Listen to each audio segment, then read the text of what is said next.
Well, Ben, thanks so much for joining us today. We'll start with kind of just how we know you. I always like to get a personal feel in here. So far, every guest we've had on, we know pretty well. And I don't know if you remember this, but when I competed in 2012 at the Buckeye. Yeah. Yeah, INBF, WNBF That Buckeye. one, and then the ONBF show, you were a judge. Probably, yeah. And you Facebook messaged me after the fact and gave me a bunch of really good feedback. Oh, and good. that was the first Okay, time good. that you were You like, got like a little shit. nervous or something? What did I do? What did I say? No, you actually gave me a lot of really Okay, good feedback, and that was the first time I had ever heard your name. And I think that's when like we became Facebook friends. Perfect. Well, good. I wasn't a creep. And I No. didn't say anything insulting, so good. Both of those are good. Check both those off. No, you helped me a lot. Awesome. And that was like my first experience with the judge, and I was like, oh, this is cool. Everyone in this is so friendly. Good Yeah, times. I don't have as good of a story as how I met Ben. No.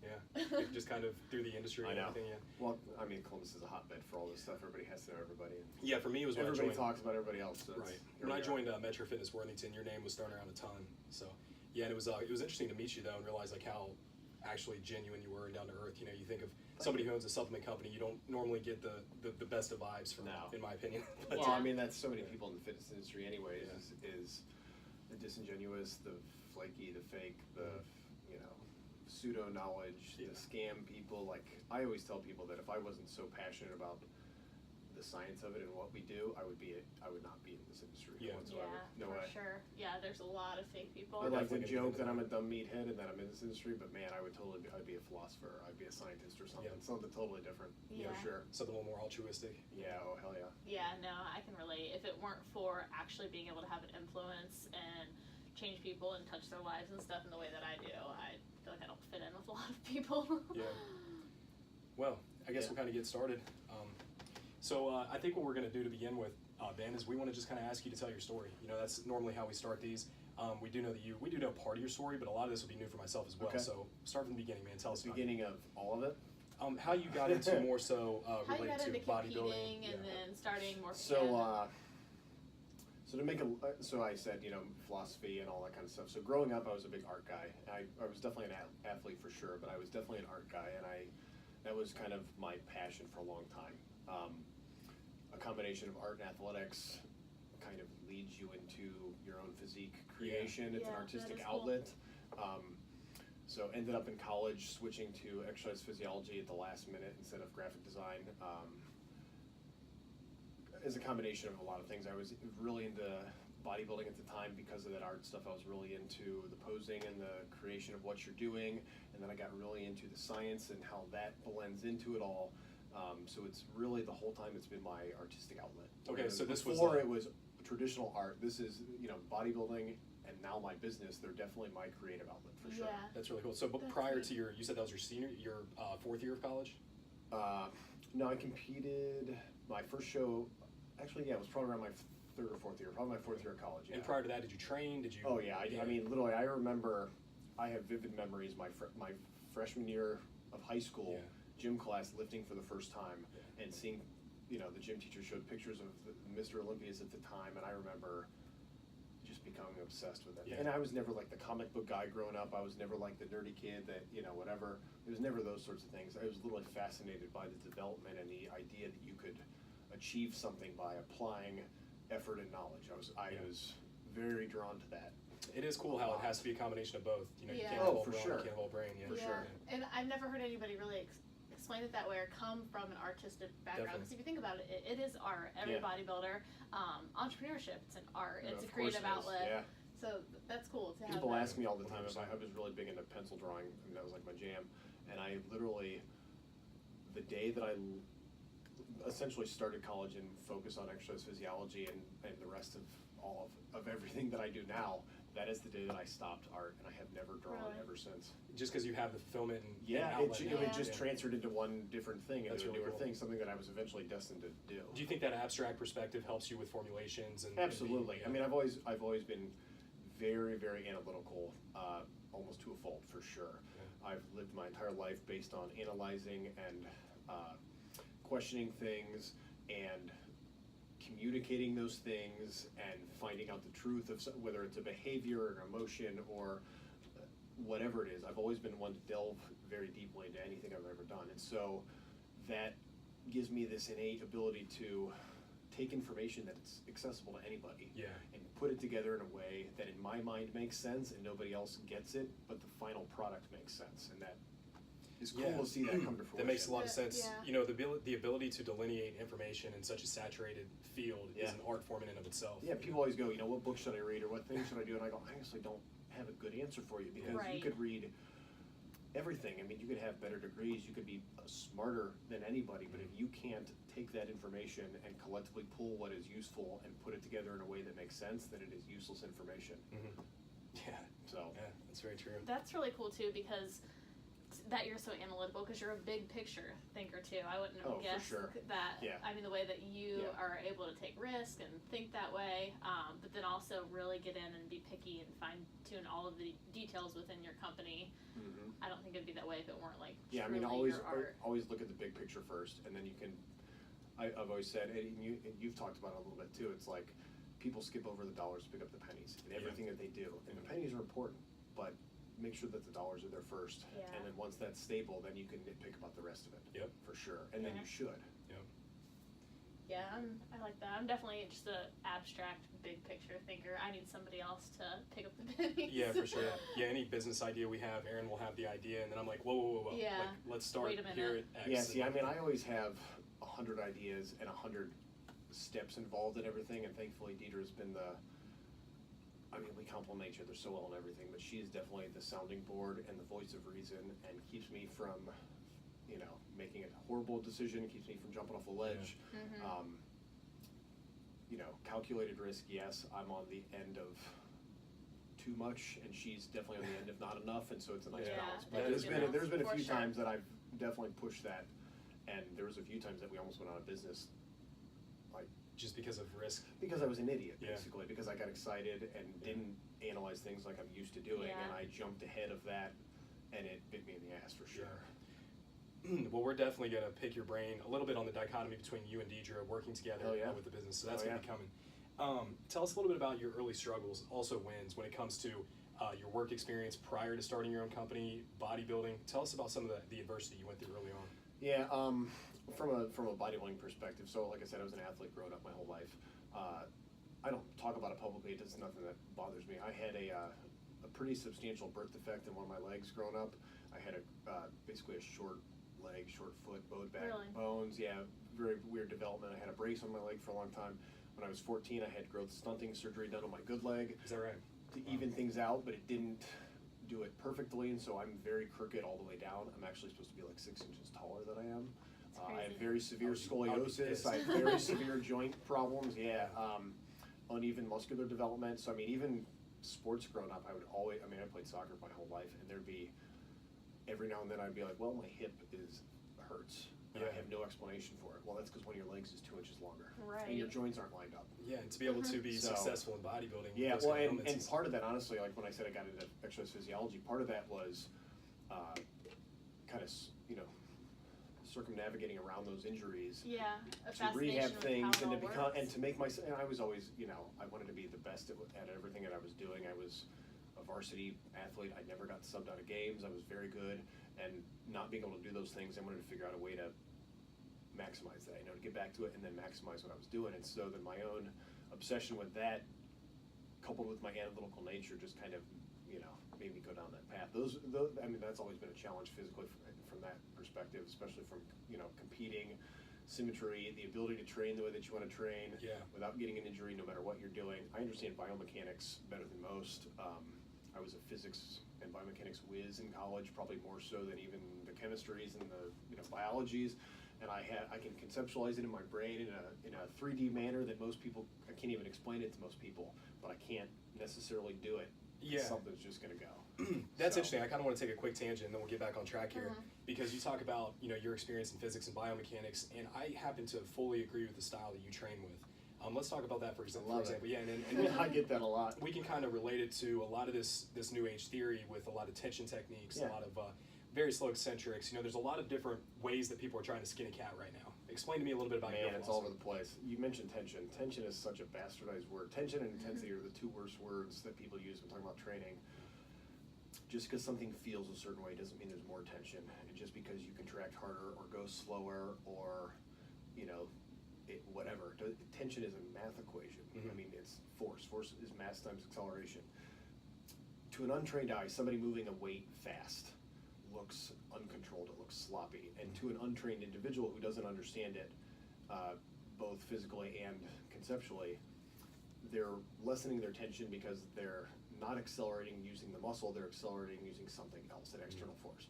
But if you can do that internally, now you have substantially more tension, even with potentially a lighter weight than somebody else. Now you do that with a progressively heavier weight over the course of time, using a form that maximizes where the tension goes. It's like when you look at leverage on a joint, say a dumbbell curl, right? Yeah. When you're at 90 degrees, in theory, the most tension should be there because the lever arm is the furthest away from the body. The problem is you're limited by the stretch position of that muscle, where your lever arm is the shortest and you're weaker in the stretch position. So if you have super ultra strict form, let's say you can do a 30-pound dumbbell. Now you have a 30-pound dumbbell all the way up, all the way down, including through that middle range of motion where the lever arm is the longest and the muscle should be receiving the most tension. What if you use a 60-pound dumbbell and you use 30 pounds of leverage to get it out of the bottom? It's strong enough to do it in the middle, but not the bottom. At the top, it's essentially resting, but now you have a 60-pound eccentric that accelerates faster. Yeah. Hopefully You're under your own doubling the load, control, too. Yeah. you're potentially more than double. I mean, you're doubling the load, but you're potentially like quadrupling the tension, Yeah. even though it's loose and fast. Never heard anybody put it that way. Yeah. Makes a lot of But sense, yeah. again, an untrained person who doesn't understand that concept and doesn't feel what they're doing should not do that Sure. at all. That's why Yeah. you see, you see the biggest guys that have ever been around, and they always have weird, unique form. They Yeah, move fast, absolutely. they rock, they have very piston-like, stable motion. There's never a lot of super hardcore squeezing or pausing or any of that kind of stuff.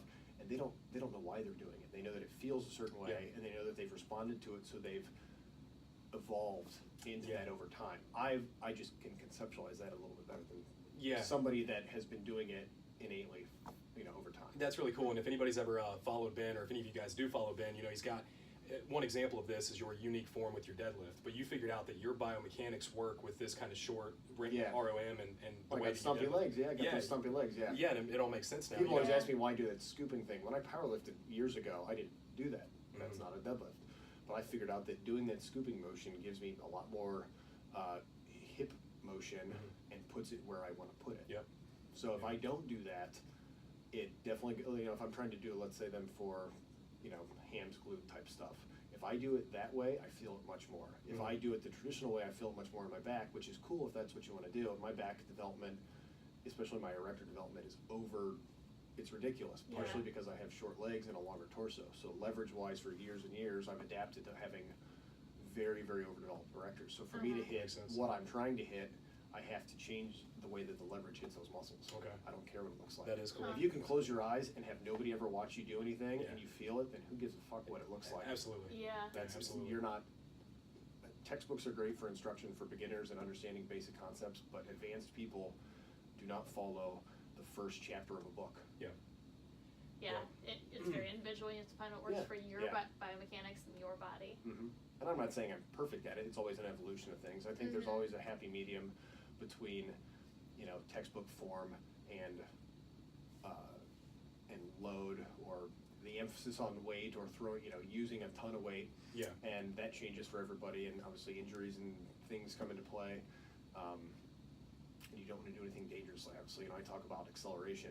You would never dive bomb a squat. Now, if you dove bomb a squat and bounce onto the bottom, you're going to have an absolutely incredible amount of Yeah. tension, but it might be so much that you tear something. Yeah, Yeah. absolutely. So there's a happy medium that comes in there, but you don't want to do ultra strict, super slow pausing Yeah. stuff necessarily all the time. I'm Yeah. not saying any of that stuff's bad. I don't like black and white answers, but there's No, always for sure. there's always application of something in the right context. But man, most people just they just don't they don't want to train hard and with instinct. Yeah.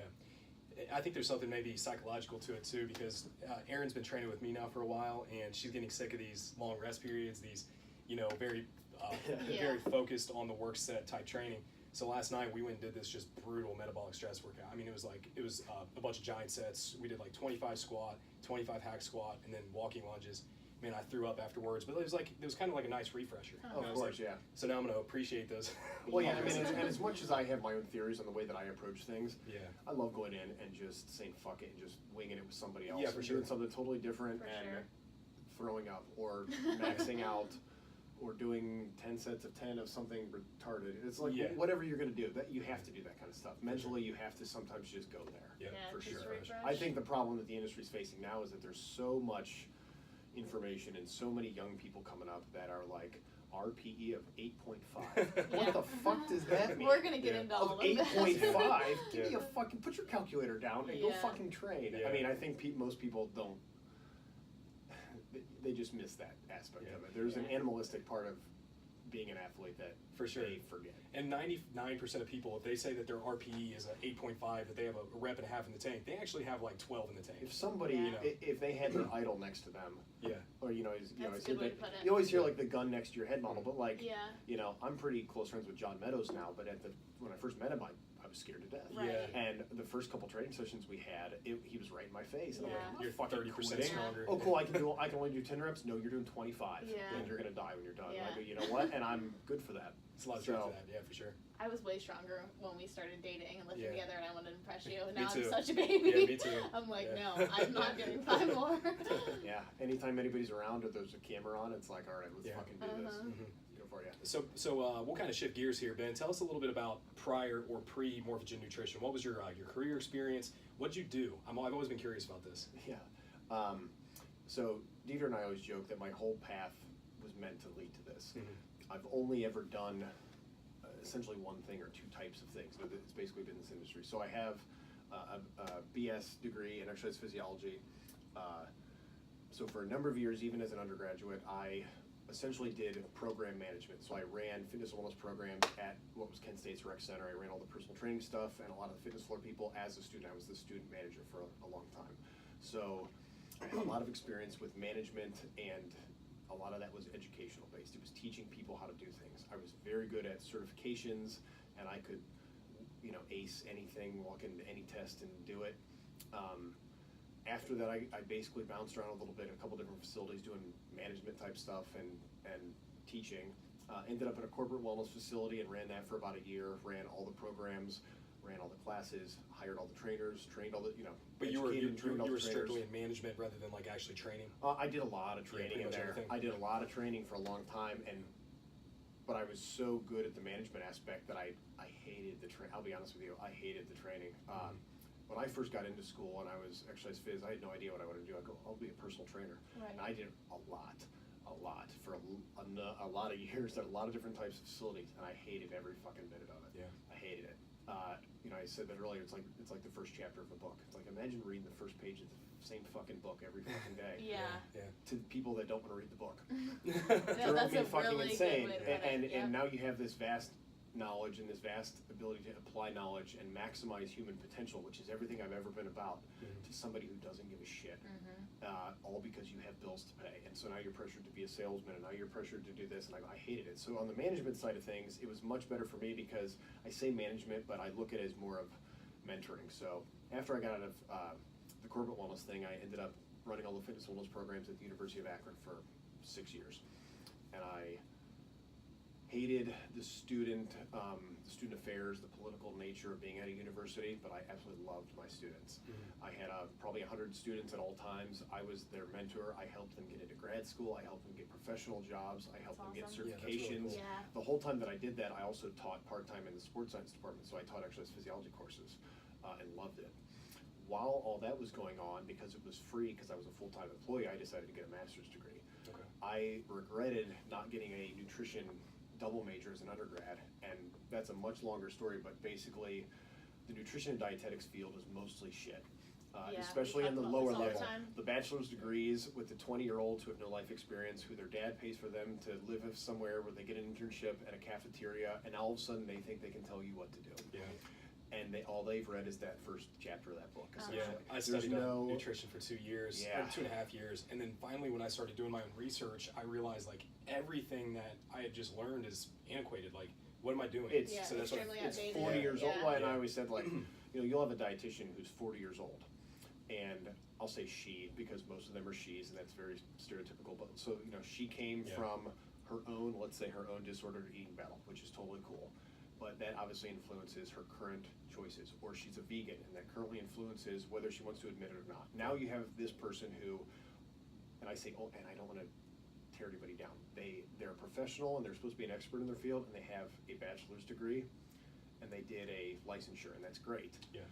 But you're not a doctor. You're Right. not, like, when you get to the graduate level and above, it's about questioning status quo. It's about finding your own path and finding your own knowledge and rewriting the textbooks. Yeah, Because sure. the information needs to be Yeah. updated, and they are not on the level that they can even think about that, because they are so ingrained on what they've already learned and what they've already passed on their tests. Yeah. That, like you said, you get antiquated information passed around by somebody who's dogmatic. I've seen nutrition textbooks that will cite other textbooks as references, and it's like a circle jerk of references. Yeah. Where's the original reference material? Where's the original study? Oh, it was 1940. It was done on 6 people. Yeah, that's hilarious.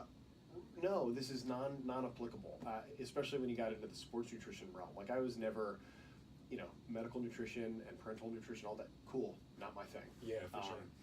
But man, it's like, don't come to me when you've never done anything and you've never been in a lab and you've never looked at any of this and tell me that XYZ protein doesn't make sense or this supplement doesn't make sense. And I'm going to go, all you've read is a basic human nutrition physiology book, which Yeah. is cool, Yeah. but it's not, it's the first step.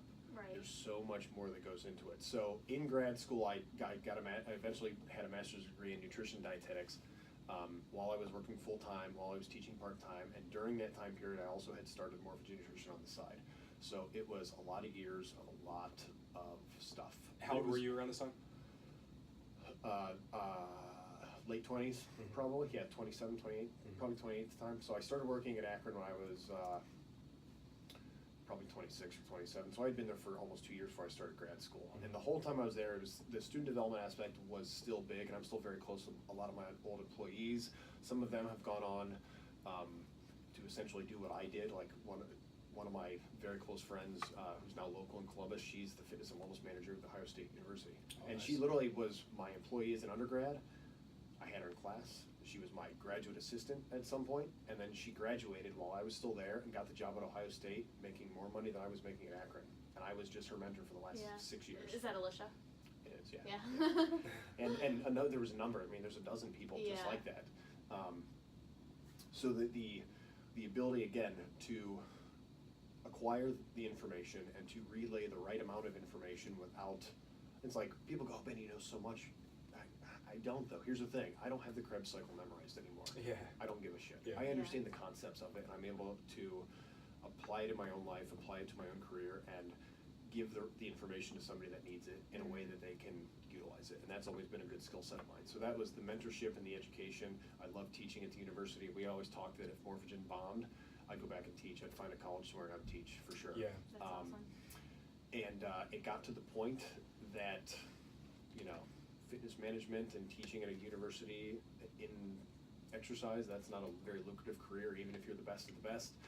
And there's no way that I was moving up. There's no way that we were going to have money to, save or pay down debt. There was no way that I was going to be able to pay half of my salary out to childcare when we eventually started a family. And I said, fuck this. I'd rather raise my own kid and work from home. And at the time, I was doing a lot of contest prep coaching and some personal training here and there, just whatever. And long story short, very long story short, I used to be sponsored by another pretty major company.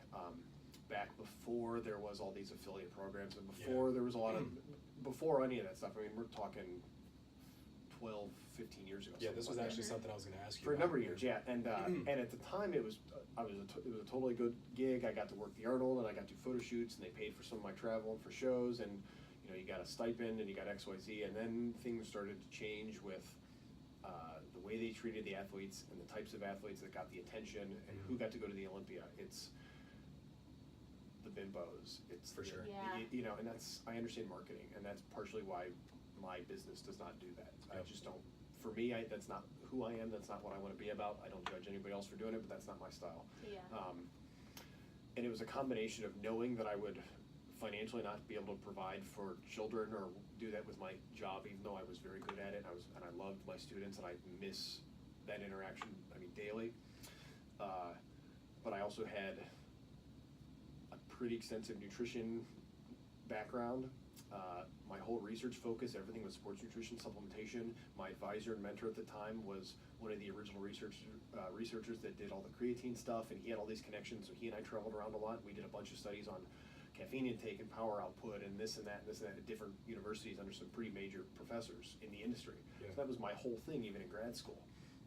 Funny thing about grad school, they always say if you end up where you're supposed to be, you'll excel no matter what. Mm-hmm. So in my undergrad, I did really well in my core classes and really shitty in my other classes, and I had a very mediocre GPA. I was never a great student. I get to grad school after several years off, and I'm working full time, and I'm starting a company, I'm doing all this stuff, and I'm married, and it's chaos.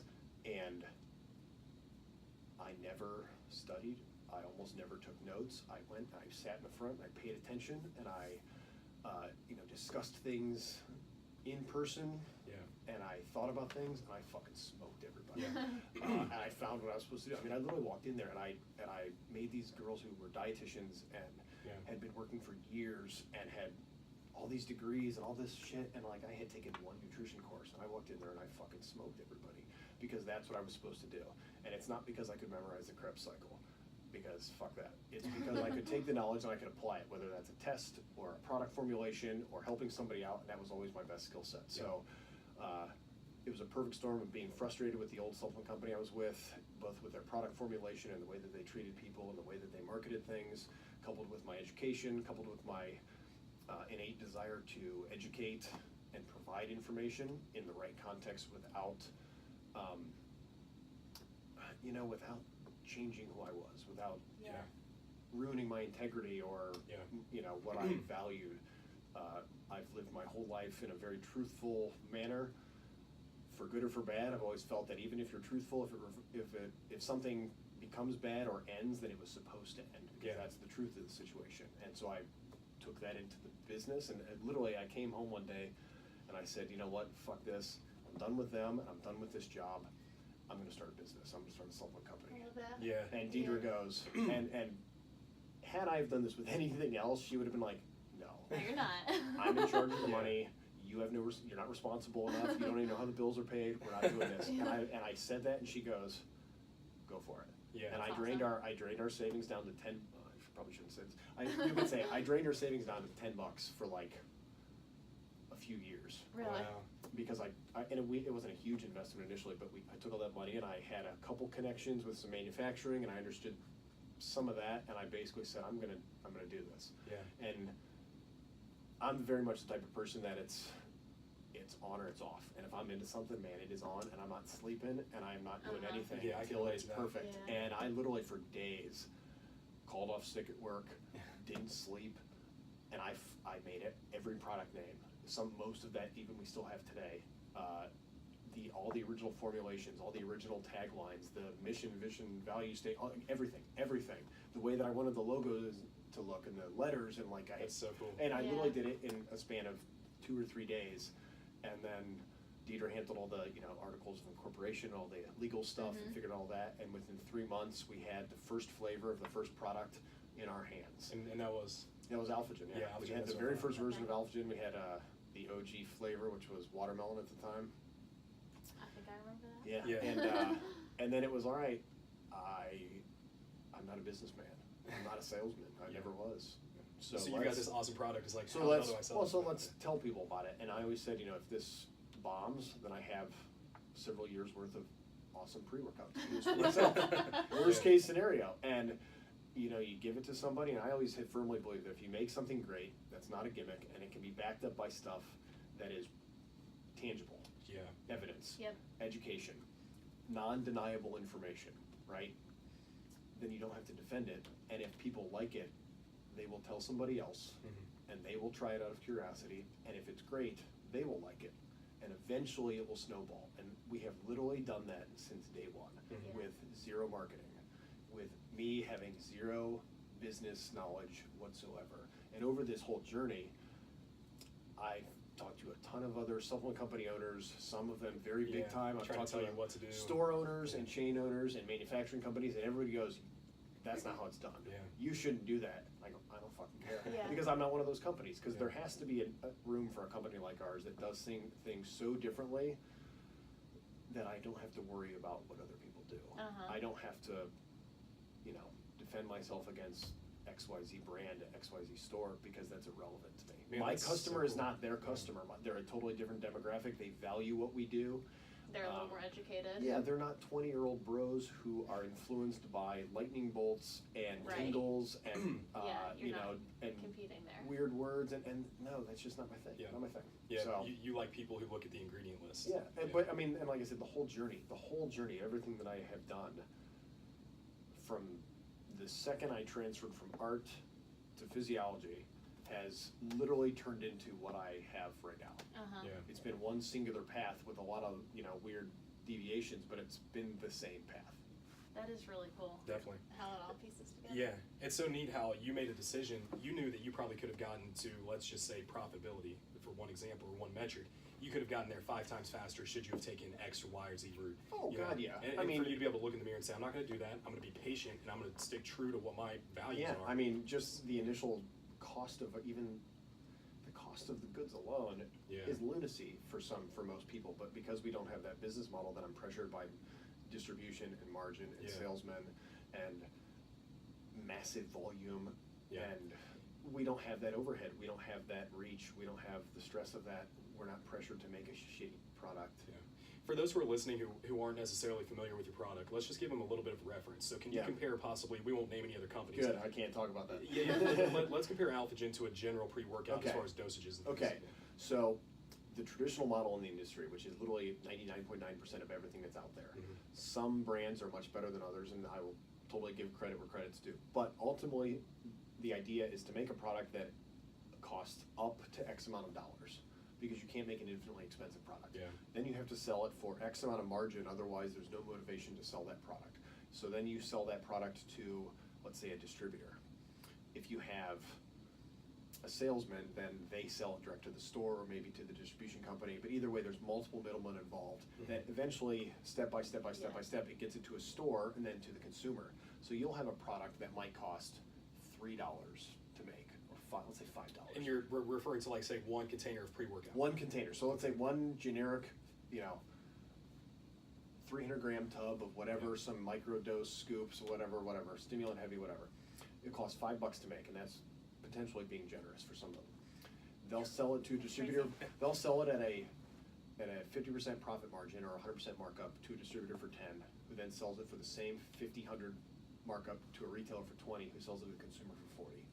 And sometimes the company who's making it for 5 will even give the salesman at the store a $2 kickback per unit for every unit they sell. So when Yeah. you go into any major chain store or even half of the mom and pop shops and they are aggressively pushing one item over another, Yep. there's 2 reasons. Either because that gym makes a substantially higher margin on that product, because it is a business, or It's that their salesman product. is getting a kickback on that product. Yeah. One of those 2 things. So we are in almost no stores. We've considered backing out of even the few that we're in, but they're unique in and of themselves because that's not our model, and we can't compete with that, nor do we want to. They pressure us to bring the prices down, and I go, you're asking me to bring it down to a price that I can't even make it for? Even if I made 10,000 units, but I'm not gonna source shitty materials from China, and I'm not gonna have it made in a low-grade facility, and I'm Yeah. not gonna not test it for purity and quality, and Yeah. I'm not gonna do all those, or use, certain trademarked patented ingredients that we know are Yeah. better. Or even just dosages too, right? Or Yeah. dosages, I mean, and so it's like, the industry has a better shift. I will say there's a slow shift right now where there's more disclosure, there's less proprietary blends, there is better dosing all around. But I look at the big picture, we keep saying the big picture, I look at completeness of a formula. There's tons of formulas that I'm like, if it were me and I didn't have a brand, I don't have a problem using that. Sure. But if it were me, and this is how it was with my old sponsorship, I was still buying 3 extra raw ingredients. Yeah, A just powder and a add to- pill and adding to it to make it complete. And I said, why doesn't somebody just do this with one fucking scoop? Yeah. Well, Because now I know it's why, because it's a expensive. business move. Yeah, 'Cause it's right. a business move. Yeah. The other thing, again, looking at research and what's efficacious. If something is dosed in the research between 1 and 2 grams, right? why are companies putting 500 milligrams? Worse yet, Yeah. why are they putting 372 milligrams, which is an Yeah. arbitrary dose? You know why? To confuse the consumer. Yeah. To confuse an uneducated consumer. It's an arbitrary Because they think if it's bullshit an dose. odd number like that, that's You know, the then the that's, they ethicus- chose it for a reason. Yeah, that's the Yeah, they ethicus chose dose. it because they're idiots, That makes sense. or they don't It doesn't care, make or they're sense. tricking Yeah. somebody. If the research is 1 to 2, and so you'll see the shift now. You see a lot of companies claiming clinical doses, and they'll use that 1 gram. Sure, I guess you're in the ballpark. Yeah. But if to assess tolerance now you're using half a scoop just in case, now you're not in the research That's range anymore. right. So if you make it a 2-gram dose of that ingredient per scoop, Yeah. somebody can assess their tolerance at 1, and they're still in the reference range of what the research says to do. Yeah. So why doesn't anybody just do that? Well, because that's twice as many ingredients. Yeah. That's twice the cost. And Yeah. to me, it seems like with a pre-workout particularly, as long as there's enough caffeine in it, the average consumer is going to think it works. Well, Yes, that's yeah. what I keep saying. My market, my niche, my customers are not those people. There's a lot of product that is like pre-workouts, caffeine, beta-alanine, maybe some niacin, maybe some pixie dust and other shit, maybe some ambiguous stimulants that they got from China that are mislabeled and eventually going to get banned. Yeah. There's a lot of that. Yeah, a lot of people probably don't know this, but the term proprietary blend, a lot of people listening to this probably do know this, but that essentially, Ben, correct me if I'm wrong, means we don't have to fucking tell you what we put It's in a this. hidden mix, Yeah. and Yeah. they always claim it's to protect their intellectual property. Yeah.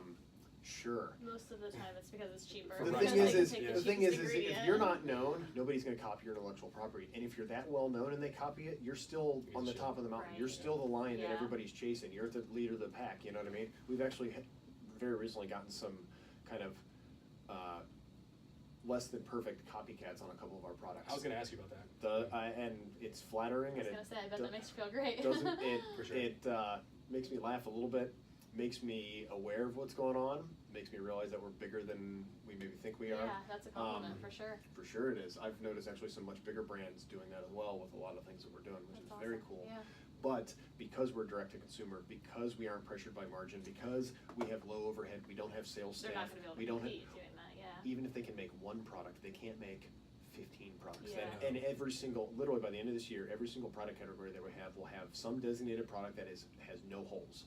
That is priced it's a premium product, it's not the cheapest thing, but dollar per dose, the amount that you get in the serving, when you break it all down, there will be no comparison. And that is, I don't give a shit if I ever make a fucking dollar ever again. If I can make something that will potentially change the game, then man, I've Yeah. done something good. Yeah. You know what So I mean? cool. And that's what you've always chased, and that's why Yeah. this is what it is. Well, and you know, again, it's not anybody's business, right? People go, "How big is your brand?" Some of my family members still ask if like it's made in our basement because they have no idea, and we Yeah. have other That's people that what- ask if that's good. we're I going to love retire that. soon because they think Yeah. we're fucking balling. Right. Yeah. It's somewhere in between the two of those spectrums. That's But- good enough answer. Like literally, it's been 7 years, and for the first 2 years, I ran it very ad hoc on the side, not knowing what I was doing. Yeah. And then we moved so I could run it full time. And for a few years, I still had no clue what I was doing, and I made a lot of bad mistakes.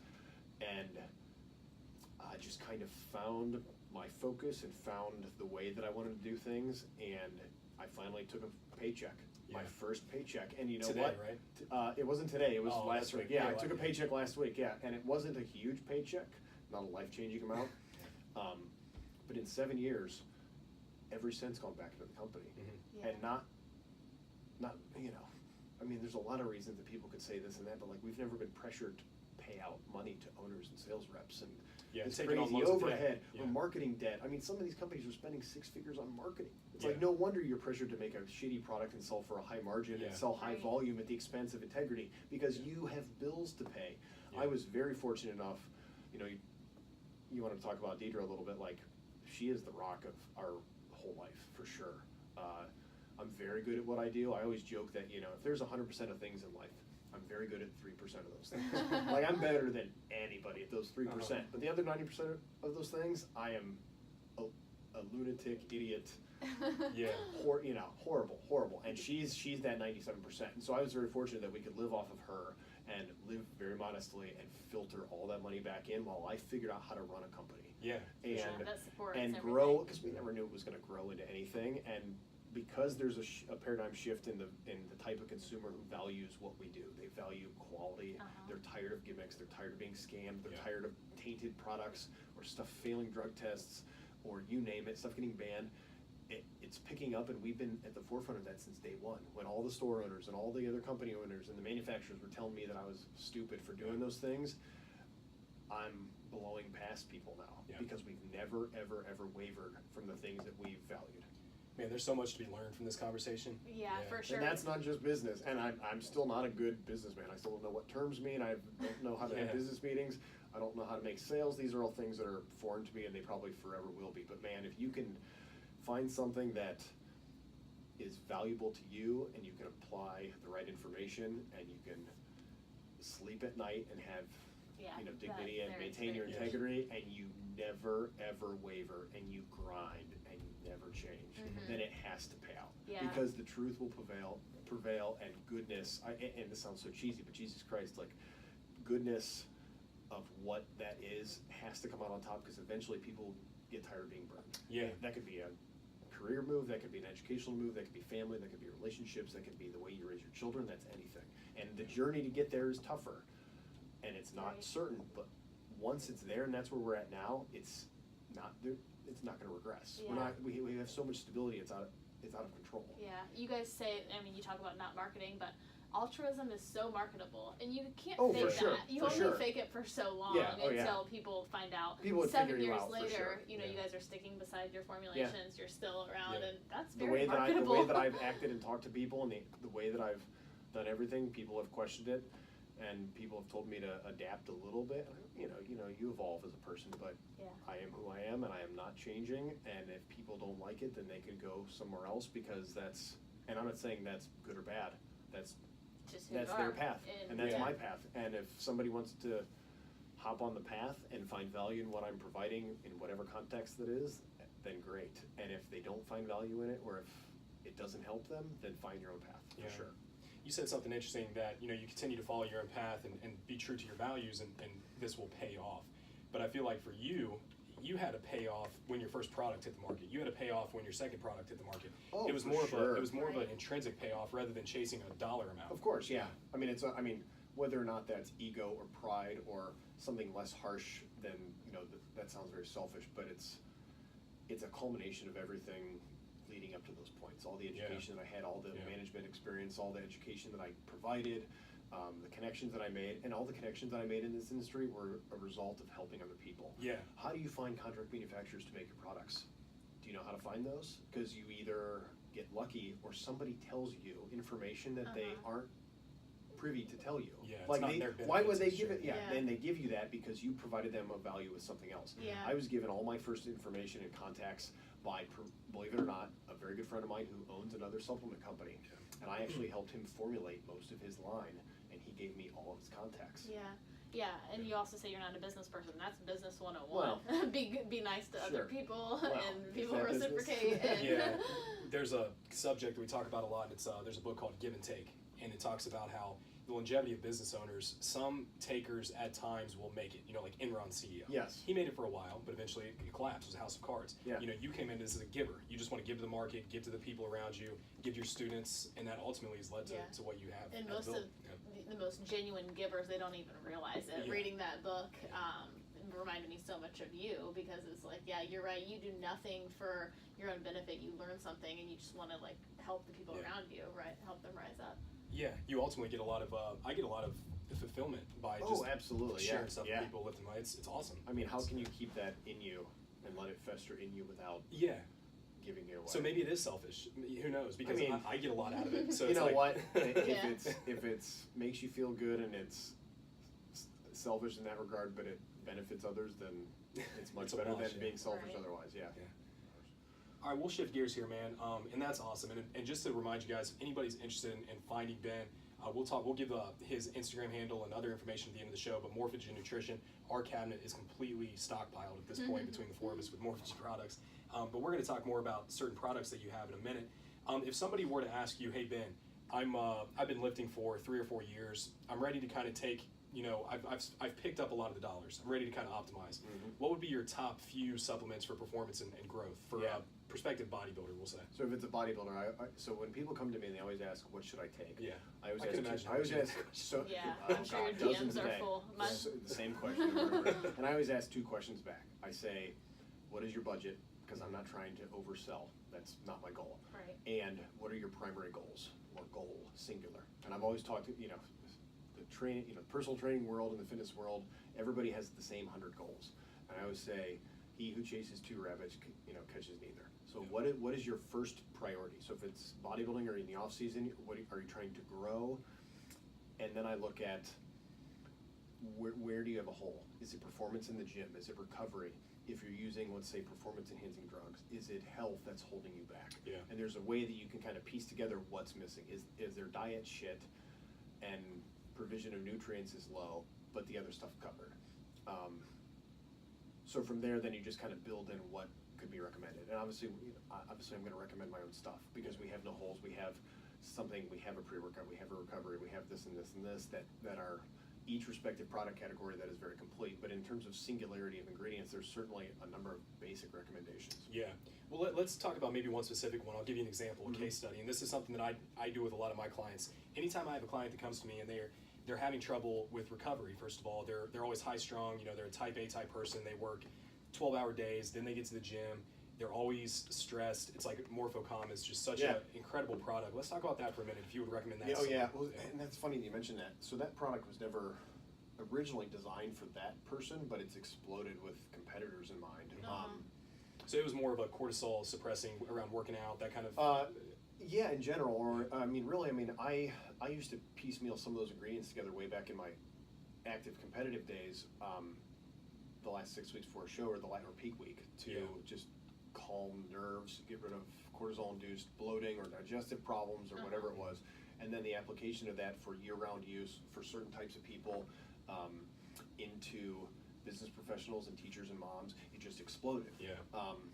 I know my clients will say after they take it for a week, they're like, when I'm at work, I just don't feel like freaking out anymore. People notice it, and then after several months, they forget to take it, or they run out for a week, and then they notice that they're not using it, and that's a cool thing. And so I look at what can you achieve, what are the ingredients, what are the dosages, but also I don't want any sort of negative feedback. So it's like that's a product you can take year round and not totally fuck your whole system up. Sure, develop tolerance, certain things. You can crush your cortisol with a number of drugs or other things, and you can certainly do, take Xanax and Adderall during the day and cool, you can do all those things, and that will certainly work. But that's not my gig. Sure.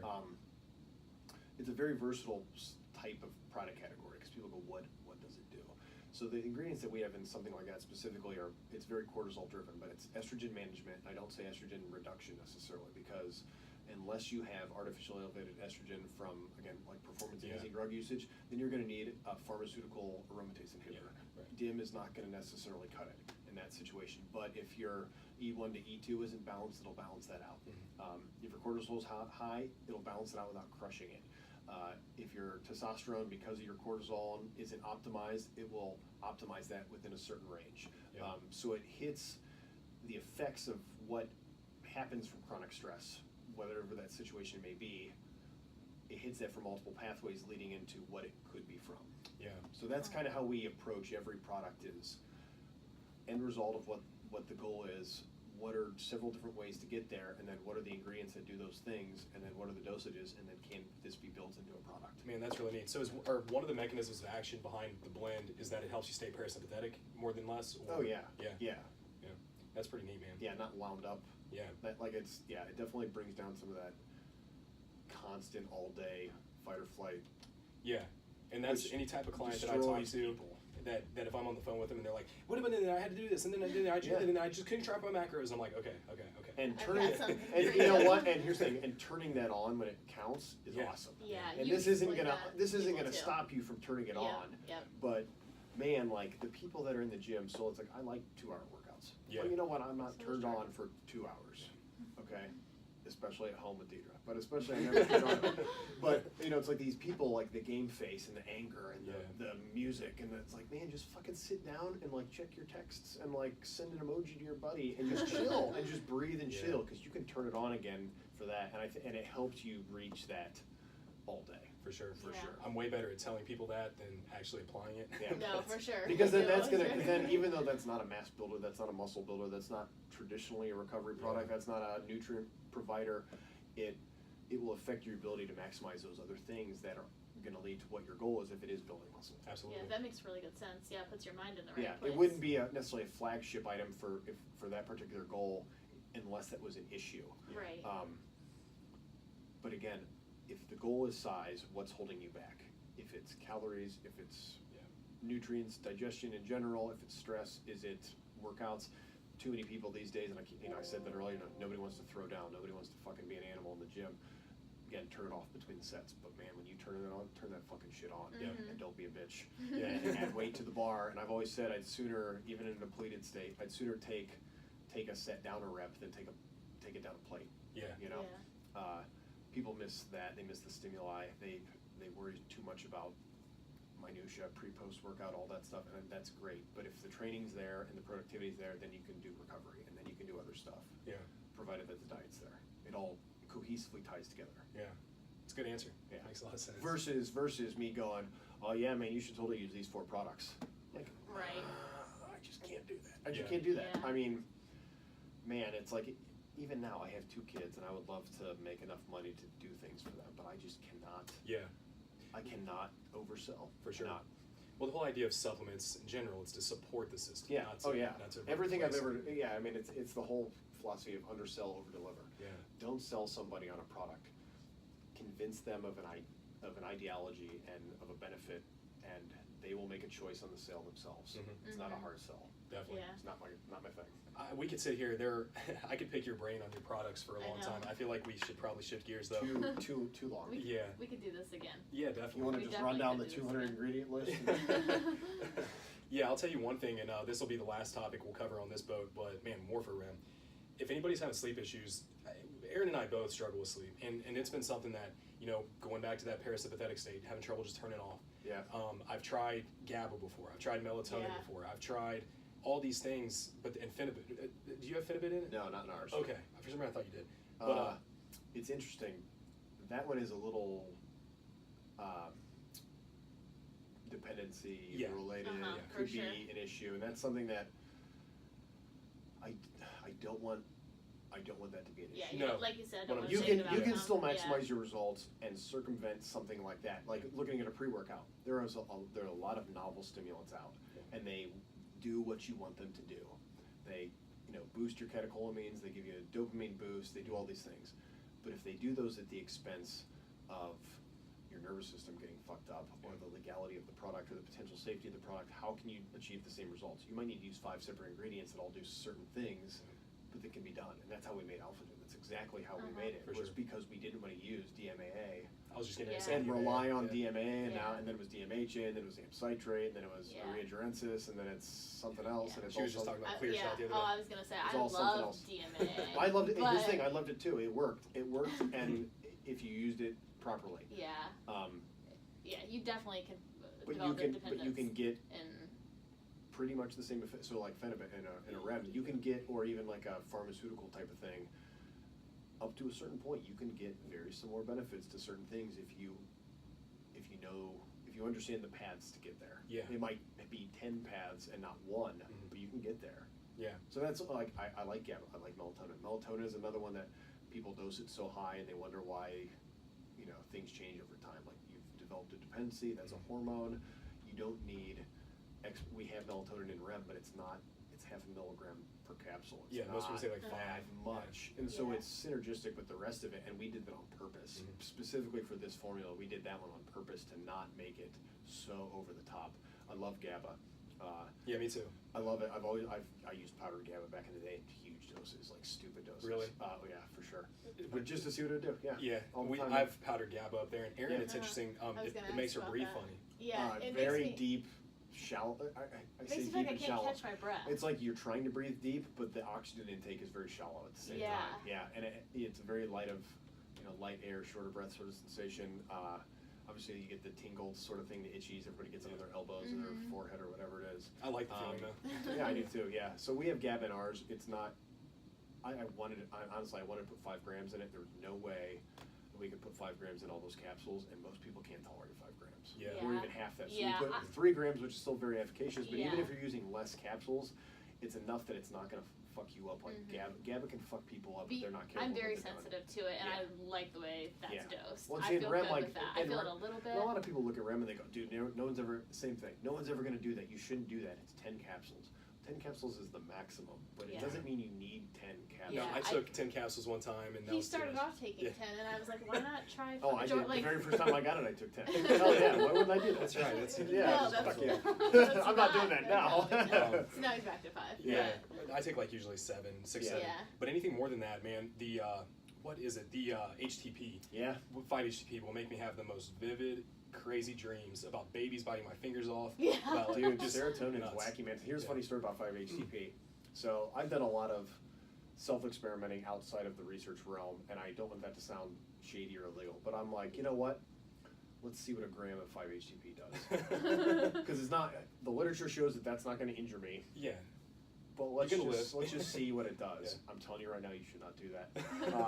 That will make you profusely vomit for hours. Oh my Really? gosh. It's hardcore serotonin. Serotonin. It's like Oh, yeah. taking 10 ecstasy, and Yeah. dumping it, and you just vomit uncontrollably. Wow. Oh, And so man. don't do that. That But sounds Yeah, serotonin poisoning, right? oh yeah, for sure. So like 300 milligrams, I think is what we have in the whole 10 caps. Mhm. But when you're taking less, it's enough to synergistically work with Mhm. what you're doing and maximize the dream. That's what we call it REM. Yeah. That's why we call it REM. Was Yeah. it any fun before he started throwing up? No. No. It was like very calming.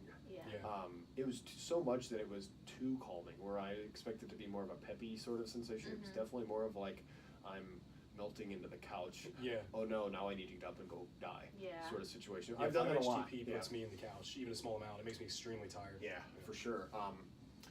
And I don't want people to think that I'm reckless with that sort of thing. I certainly value what the research says, but I look at the industry. It's like DMAA back when it was still around. The company started putting 75 milligrams in their powders, and I'm like, that is lunacy. But I had to try it. Yeah, yeah. Gotta try it. Let's just see what I have to, because I have to know, because somebody's Yeah. gonna come to me and they go, well, what do you think about 75 milligrams? And I'll Yeah. go, you know what? First of all, it's not supported by any data.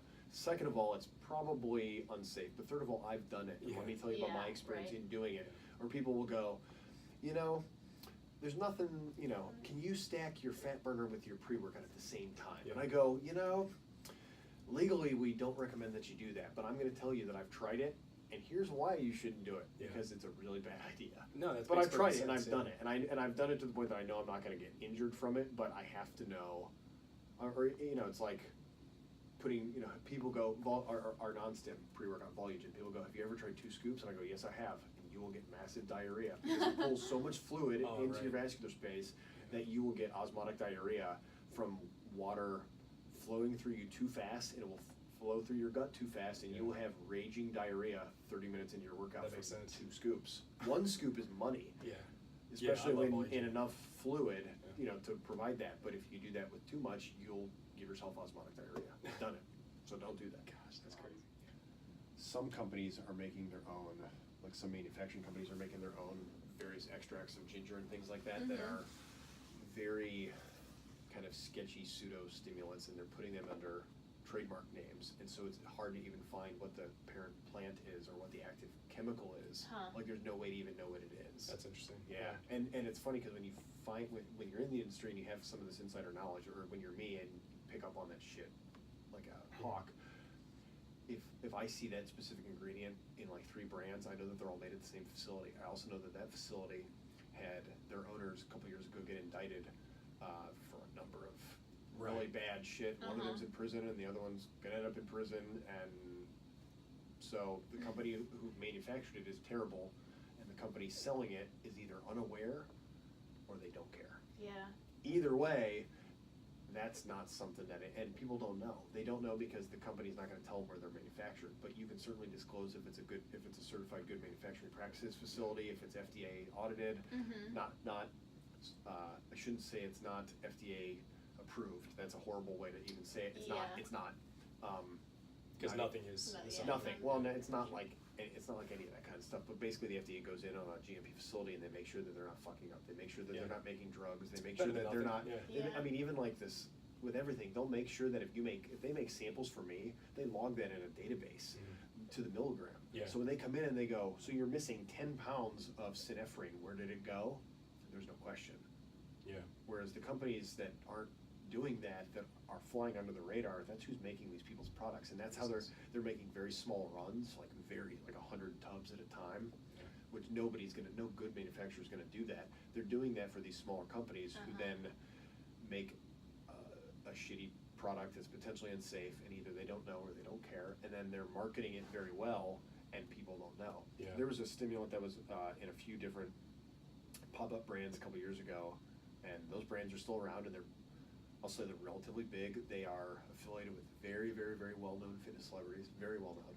They're all those businesses are not owned by the fitness celebrity that everybody thinks is owned Sure. by. They're owned by a parent person who had a very shady past in the industry, and I'm going to avoid any names or any affiliations. But there was a certain stimulant that was in 3 different products that nobody in the industry used, just those 3 companies. And that stimulant, when you look back in the research, gave people cancer back when they used to test it for other stuff. Wow. Jesus. Not for performance. It literally was a carcinogen, and they stopped giving it as a drug. And the people that used to chew the root of that chemical would get mouth cancer. Jesus. And they're putting it in their pre-workout as a novel, again, trademarked, random name, cool sounding stimulant, and the public's not aware. That's crazy. Yeah. Well, that's a good transition into, I think, our last question, which is essentially, tell us about your current feelings in the supplement industry, typical practices, and I think we've already kind of talked about that just now. So, So like I said earlier, there's definitely a shift to happening right now where there's a lot of better things going on for sure. Label disclosure, less blends, better ingredients, better dosing, a little bit more application of clinical research. Do you think some of that's due to the influx of, or not the influx, but the access to information Absolutely. from people? Oh, for sure. Become Look at all the people coming up in the industry. Like I said, the people that are overanalyzing their RPEs, they're the same people overanalyzing the milligrams of ingredients, and that's a great thing for the supplement industry. For people like me who have been doing it since day one, it sure is. Not just your people with distribution contracts and marketing deals. Correct, because now the arbitrary doses are getting called out, or the undisclosed, hidden stuff is getting called out. So those still have their market. They will always dominate the industry. Yeah. But the small percentage of kind of what I'm doing, at least to a smaller extent, is on the rise, and that's a very good thing. The consumers are demanding better stuff.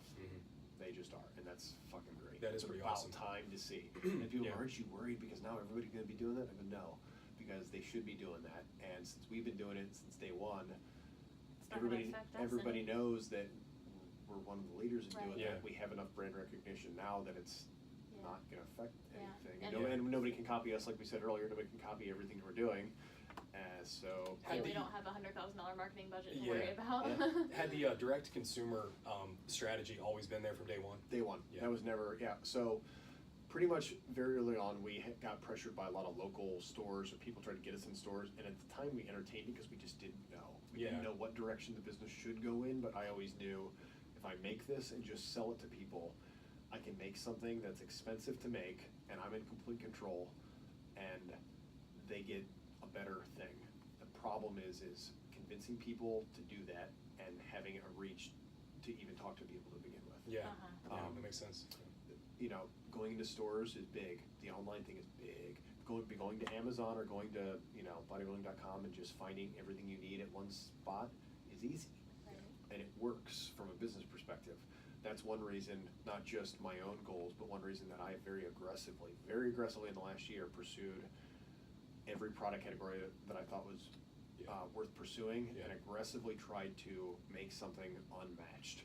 Because eventually, nobody will have a reason to go anywhere else. Like the people that are going to us and buying one thing somewhere else will eventually not have to do that. That was kind of my progression with your company. I started with Volugen, and then when you started to come out with some of these SKUs like Morphogen, MorphoRim, that's when Prime is really when you were like, this has everything I'm already taking. I was taking I was taking the same combination of GDAs and pretty much the exact same combination minus a few things that didn't help it. And I'm like, this is perfect. Like I don't have to reach there's 6 certainly bottles. other things that could be added to every product, and we are going to beef up everything a little bit over the next year. So, because we're on a snowball, because we have money coming in, but we're not spending it aggressively on marketing, I'm spending it on the brand. I'm spending it on what we can provide, because that will ultimately lead into a bigger company. The margin goes down, but we take something that's unmatched and we just fucking go over the top with it. I love it. Still research supported. And we also found with our consumer that making something that's 5 capsules and making the serving size 8 capsules instead of 5, that's not going to bother you. Mm.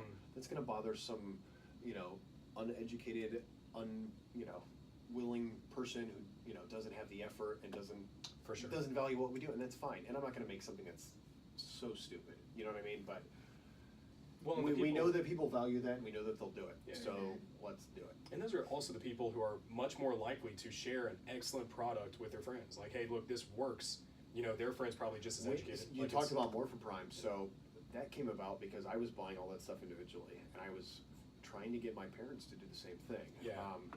You know, family history of high triglycerides, high cholesterol. My mom had a heart attack.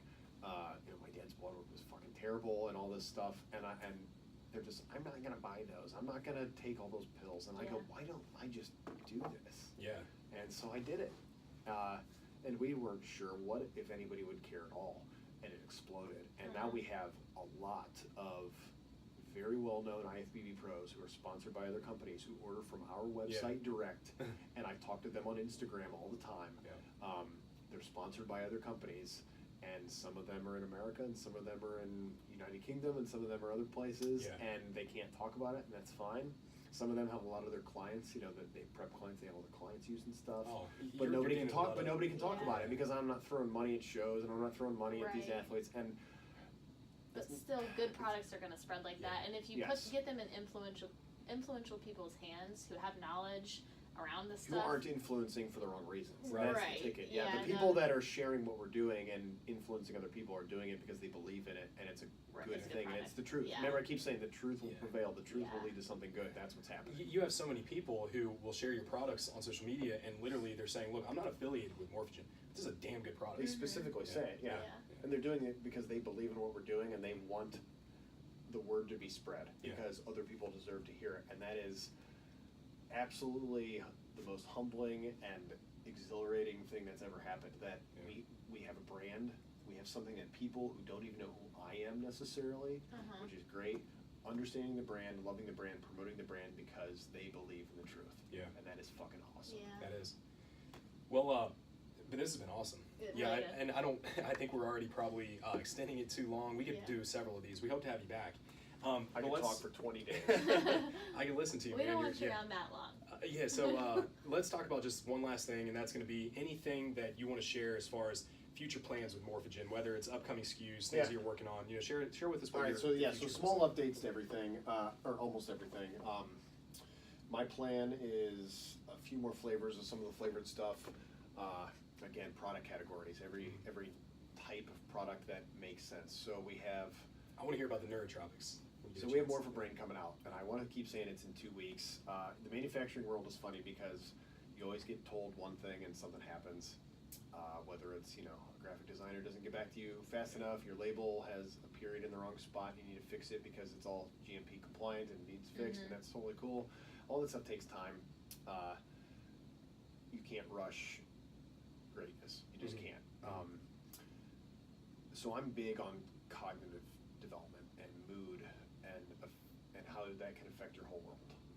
Tiny So are we. Dopamine and serotonin and cortisol and how all that works together is very fascinating to me.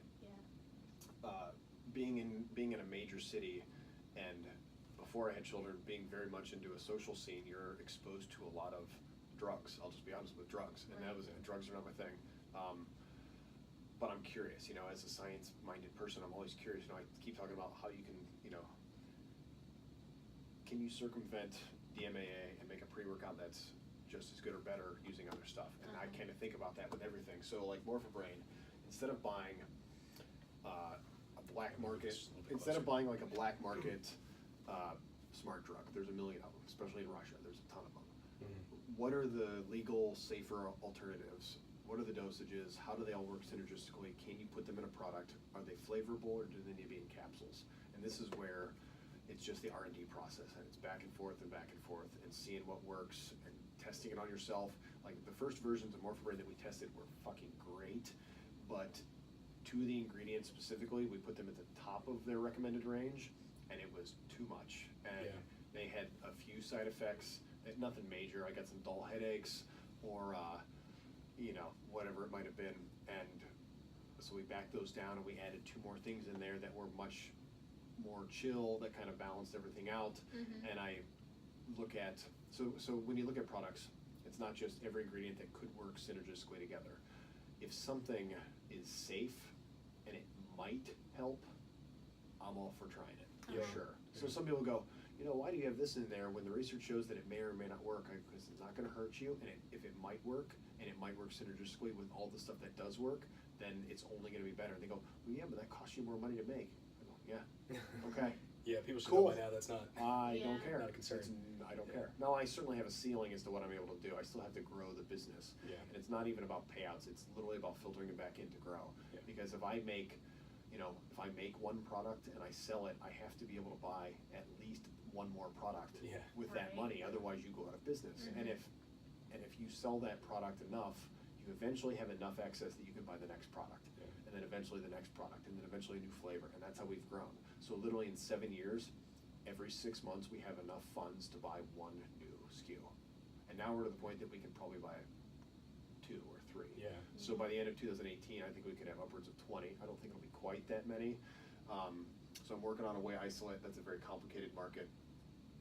That is an absolutely no margin, very high expense game, very risky. But again, I want to be complete. I want to be in one-stop shop. Not a priority item on my agenda. That's the last thing I plan on doing. We are working on it. But so Morphogen, it's coming, and it's coming soon.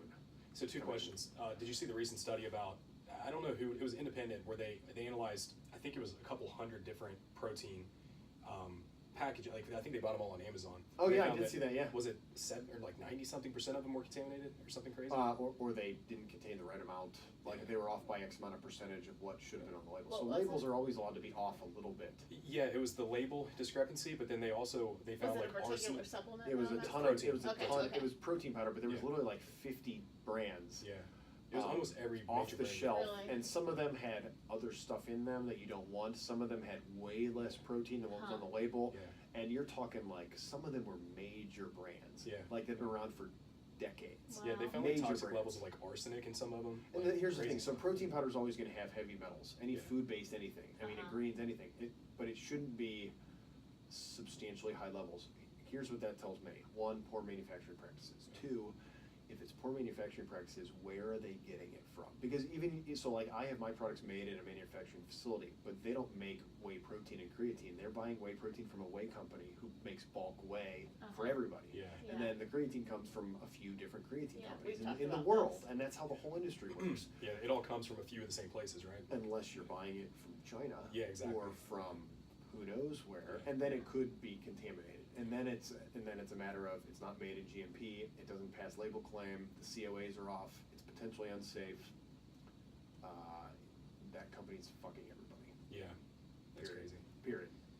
That's crazy. So I mean, even like with me, all of our stuff's GMP. I've been to the facilities, we've toured them, I've looked at the products, I've been in the labs with goggles and hairnets and all that kind of stuff, clean rooms. I've seen the certificates of analysis myself. I know that every raw ingredient tests out. I know that our final formula tests out. That's not information that I'm going to post on the website necessarily. There's a lot of personal information and private business stuff on there, but it's there. Yeah. Like I'm consuming this stuff. I gave it to my wife when she was not all of it, a few like when she was pregnant, she drank Synthogen, our amino product, and during nursing with both children. We always joke that our children were made out of Synthogen. Yeah. So I'm not going to give them a product that has cheap amino acids from China that could have arsenic or lead in them. I'm not going to do it. Yeah. Because I made this brand for me to use as an athlete and to give to the people around me that I cared about before I ever thought about branching out. Wow. Oh, so many of the most successful people talk about that too. Authors, Tim Ferriss talks about his book, The 4-Hour Work Week. Yeah. And he opened up an email browser and started writing it to one of his friends. Like that's literally how the best things come about. Yeah. Then it just started to snowball into a book. Yeah. It's crazy. Well, I guess we'll wrap this up. Unless you had any other things that you want to share about the future Morphogen things that you're working on. The Morphobrain, is that a racetam based or what's? Or are you So writing one of them is in there. Yeah. One of them.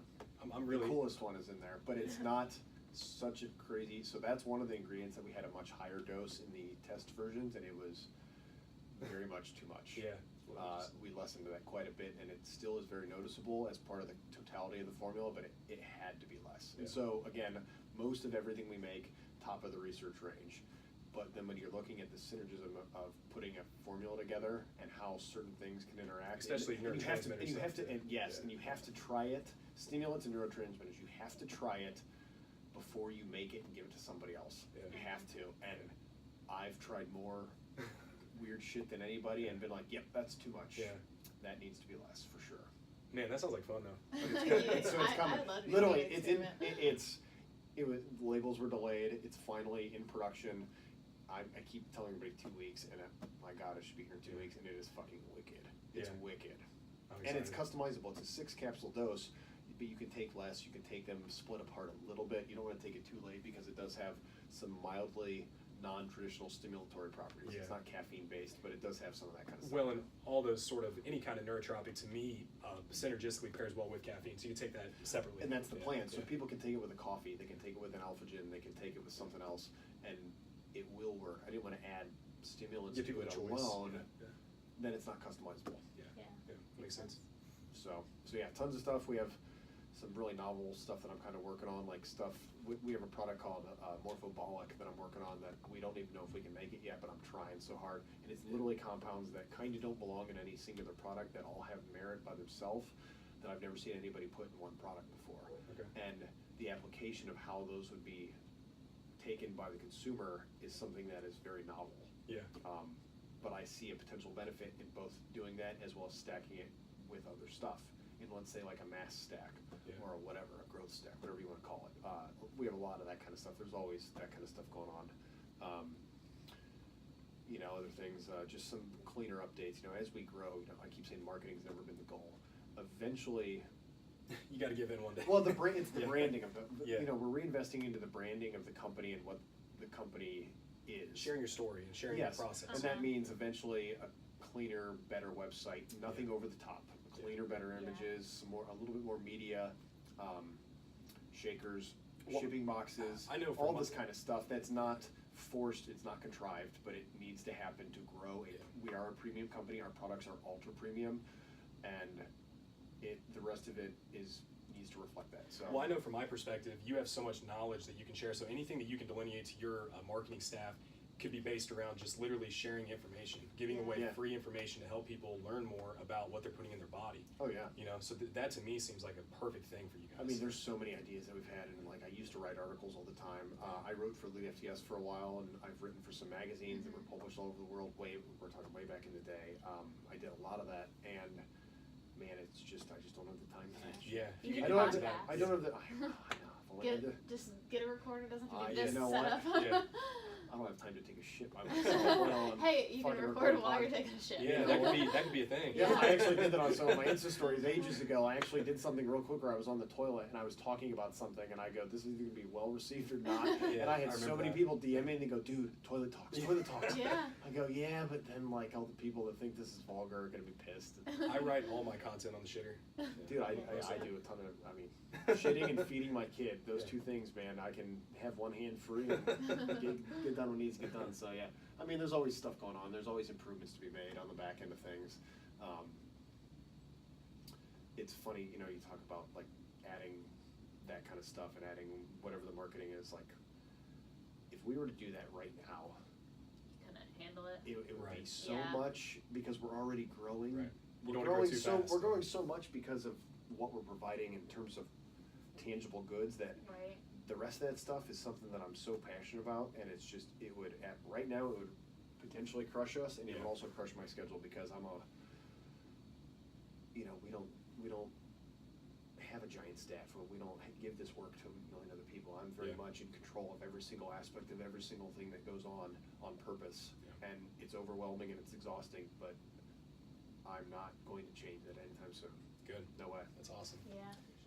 Cool. Well, that was super informative, and I'm going to try to push you towards having your own podcast because you could jump on for 10 minutes a day, and you talk about uneducated consumers, and I don't even know if you I've understand been how on a ton of uneducated. interviews and a ton of podcasts, and I've never done anything on my own. Frankly, Yeah. these microphones scare the shit out of me. You, so. you know, You it would doesn't get a lot have to of be this listeners, fancy. yeah. Really. And it's I'll genuine. consider it. I'll consider it. It's genuine. You're not planning out No. an ad. You know, you're just Yeah. talking about what you Yeah, need. that's to do. what Nobody podcast likes is hearing me fun. talk more than me. So. Yeah, that's what we said. We said if we have like 2 listeners for a year, we're gonna keep doing this. Yeah, we have a ton of fun. There was no other circumstance or scenario where we could get Ben to sit here at a table and tell us Right, stuff for an yeah. hour and a half. No, that I was. would still have done Well, yeah, it. you probably would. That's Yeah, you would. Yeah. I wouldn't. I would need to be doing something Yeah, else. This yeah. forces me. But anyway. Turn off the microphones and pour me a drink, and I'll tell you. I'll tell you some really cool We shit. do have a whole bar over there.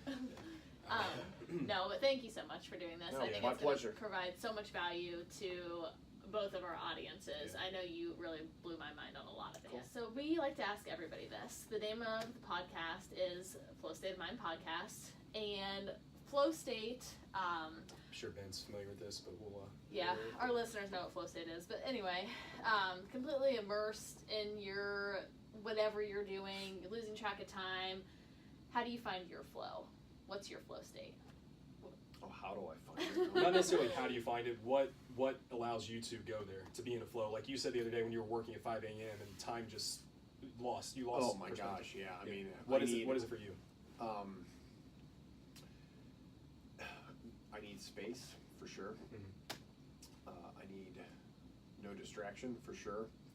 For me, if I have those 2 things, and it's something that is a burning passion inside of me and keeps me from sleeping at night, then I will sit down and I will do it. People don't know this, so like in grad school, I said I fucking killed it in grad school. I wrote my 100-page thesis in 8 hours. And I turned it in with no I didn't look at it. I literally typed it. That's how I typed my papers. I would literally type them as fast as Oh, that's possible. crazy. I would take my What was tests. your thesis subject? Dietary cholesterol and muscle growth. Interesting. But So Yeah. as far as So, what like, his that's- flow is, so, it's like, pretty that- obvious. so We've for just me- talked about it for an hour So and a for me, half. that's what it is. It's literally finding, and I said on off. It could be this. It could be my wife. It could be doing something with my children. And if that's the point that it needs to be focused on, and I recognize that, I become obsessive and militant and driven, but not to a destructive level. It's Yeah. to a level that, and this is going to sound really arrogant, but I don't think many people get there with things that they're passionate about that they hold valuable, Yeah. whatever it may be. And if you can get there and fucking do it, you'll get to levels with each of those respective things that you didn't think were possible, and other people will be baffled at how you got there and that they even exist. People ask us about our marriage all the time. They ask us about the business. They ask us about me having children and all these things, and they recognize these things that they don't see in other people. Oh, for And sure. frankly, Yeah. I don't understand how you can't do that. Yeah. Now, sitting down and finding the time to do it is a whole other ball Mhm. game, and that takes planning and scheduling and discipline, and those are great things.